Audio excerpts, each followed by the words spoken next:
दर्शकों नमस्कार। मैं सुजय प्रकाश उपाध्याय हूँ। मैं एक ज्योतिषी हूँ और रोज़ आपसे चर्चा करता हूँ किसी न किसी ज्योतिषीय बिंदु पर या ज्योतिषीय कुंडली पे। तो आज हम देवप्रयाग आए हैं और देवप्रयाग में जो संगम के समीप ही एक स्थल है, वहाँ हम ठहरे हैं। और ये जो कुंडली का विश्लेषण या ज्योतिषीय बिंदु पे जो चर्चा हो रही है वह उसी स्थल से हो रही है। आपको सामने दिख रहा होगा बहती हुई भागीरथी, बहती हुई अलकनंदा, मिलता हुआ संगम। तो सौंदर्य तो काफ़ी अच्छा है, प्राकृतिक सौंदर्य भी काफ़ी अच्छा है।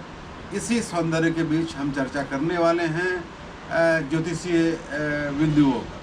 तो आज हम चर्चा करेंगे कि लोग मेरे पास आते हैं और कहते हैं कि मेरे पास तो जन्म तिथि पूरा नहीं है, समय का ज्ञान नहीं है, मुझे पता नहीं मेरा जन्म कब हुआ। या कोई कहते हैं कि होली के दिन हुआ, या कोई कहते हैं कि इस पर्व के दिन हुआ, या 2 दिन पहले हुआ। या कहने का अभिप्राय यह कि मेरे पास जब वो आते हैं तो उनके पास जो बर्थ डिटेल्स होता है वो पूरी तरह से उनके पास उपलब्ध नहीं होता, आंशिक रूप से उपलब्ध होता है। तो वैसी परिस्थिति में उनकी कुंडली क्या बनाई जा सकती है? बनाई जा सकती है तो उसकी प्रक्रिया क्या होगी? नहीं बनाई जा सकती है, उसमें उनका भविष्य का निर्धारण कैसे किया जा सकता है? इन सब बातों की हम चर्चा करने वाले हैं। इसे ज्योतिष में नष्ट कुंडली कहते हैं। कुंडली आपके पास न हो उसके बाद भी कुंडली को बनाया जाए, या आंशिक विवरण हो तो कुंडली का संशोधन किया जाए, या आपके पास कुछ भी न हो तो आपका भविष्य निर्धारण कैसे हो, ये नष्ट कुंडली जातक में इन सब बातों की चर्चा है। तो आइए हम उन बातों की चर्चा करते हैं। 3-4 परिस्थितियाँ ही हो सकती हैं।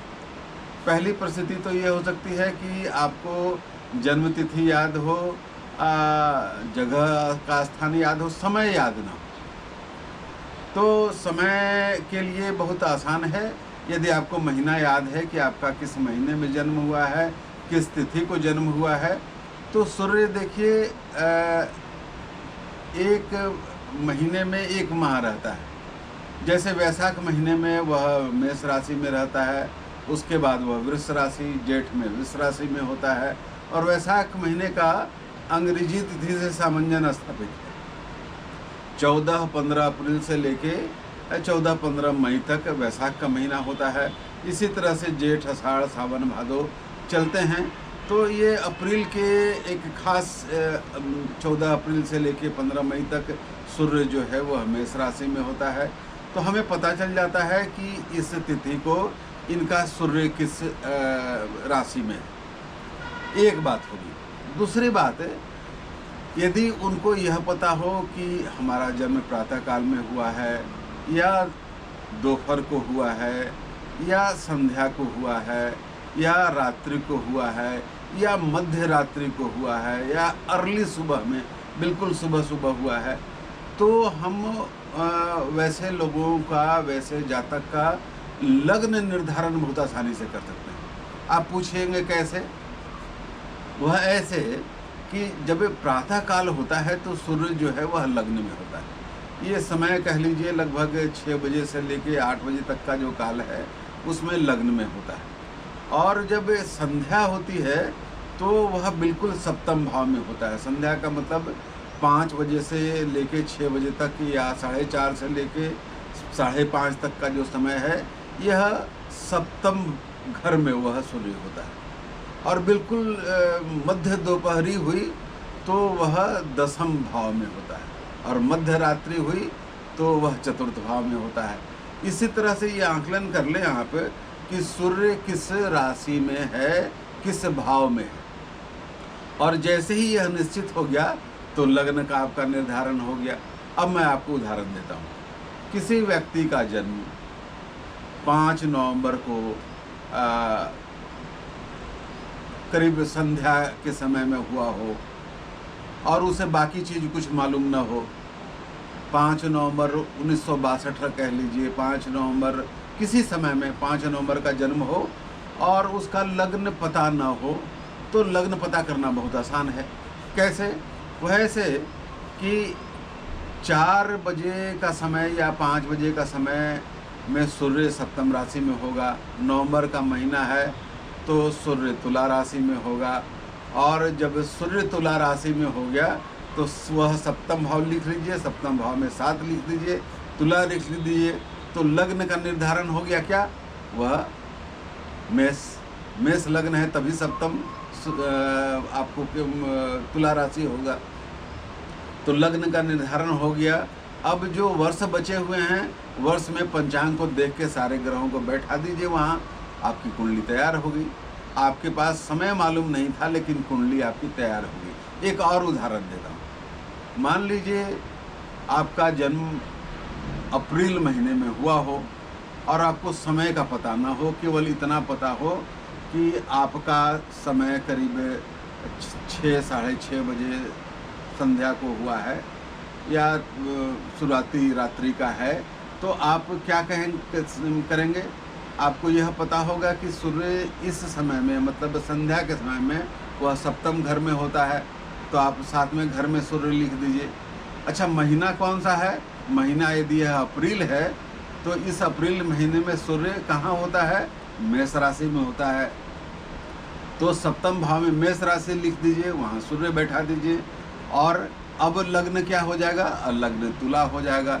तो आपको बहुत अच्छी तरह से पता चल गया कि लग्न तुला हो गया, और उस साल के अनुसार, पंचांग के अनुसार ग्रहों को बैठा दीजिए, तो आपकी कुंडली बनकर तैयार होगी। यह तो एक बात है। दूसरी बात यह हो सकती है कि आपको केवल पता हो कि छठ का समय था, दीपावली का समय था, होली का समय था, उसके एक दिन पहले, उसके एक दिन बाद अमावस्या था, वगैरह वगैरह वगैरह वगैरह। ये सब बातें पंचांग में सुरक्षित रहती हैं।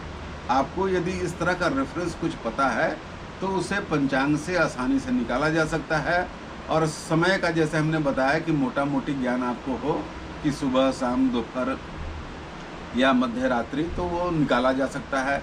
उस तरह से कुंडली निकाली जा सकती है। रेफरेंस कुछ होना चाहिए। एकादशी का दिन, होली का दिन, किसी पर्व का दिन, मकर संक्रांति के दिन, कोई वैसा रेफरेंस उसके एक दिन पहले, एक दिन बाद, तो ये सारे पंचांग में सुरक्षित रहते हैं तिथि। इनसे कुंडली आपकी बहुत आसानी से बनाई जा सकती है।